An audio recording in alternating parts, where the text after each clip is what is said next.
রুটি বেলার ঝামেলা ছাড়াই যদি বাড়িতে এভাবে এগরোল বানানো যায় তাহলে তো ভালোই হয়।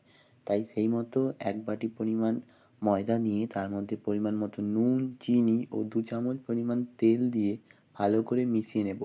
সেই বাটির পরিমাণই জল নিয়ে আস্তে আস্তে করে দিয়ে ভালো করে মিশিয়ে ময়দার একটা পাতলা ব্যাটার বানিয়ে নেব।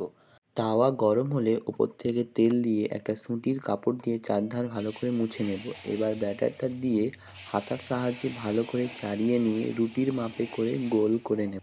ওপর দিকটা শুকিয়ে গেলে নিচ থেকে খুন্তি লাগিয়ে একদিক থেকে উল্টে আরেক দিকটা সেঁকে নেব। এইভাবে ওপর থেকে ভালো করে তেল দিয়ে ২ পিঠই ভালো করে এদিক ওদিক করে ভেজে তুলে নেব। এবার অন্যদিকে একটা বাটিতে ডিম ফাটিয়ে নিয়ে তার মধ্যে পরিমাণ মতো লবণ দিয়ে ডিমটাকে ভালো করে কাঁটা চামচের সাহায্যে ফাটিয়ে নিয়ে তাওয়ার মধ্যে আবারও তেল দিয়ে ডিমটা দিয়ে দেব। ডিম দেওয়া হয়ে গেলে ওপর থেকে তৈরি করে রাখা রুটিটা দিয়ে ভালো করে চেপে এদিক ওদিক ভালো করে আবারও সেঁকে তুলে নেব প্লেটের মধ্যে। এবার রোলটা বানানোর জন্য রুটির ওপর থেকে দিয়ে দেব কুচিয়ে রাখা শসা, তার সঙ্গে দিয়ে দেব কুচনো পেঁয়াজ।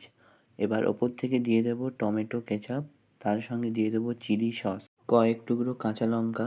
এবার সব কিছুকে হাত দিয়ে ভালো করে চেপে ধরে ঘুরিয়ে রোল করে নেব। রোল হয়ে গেলে ভালো করে একটা কাগজ নিয়ে সেটাকেও রোলের সঙ্গে ভালো করে রোল করে সিকিউর করে নেব। পেছন দিক থেকে এক্সট্রা কাগজটা মুড়ে দিলেই তৈরি হয়ে যাবে পারফেক্ট রোল। এবার কি বসে না থেকে ঝটপট বানিয়ে ফেলুন বিনা ঝামেলার পারফেক্ট এগ রোল।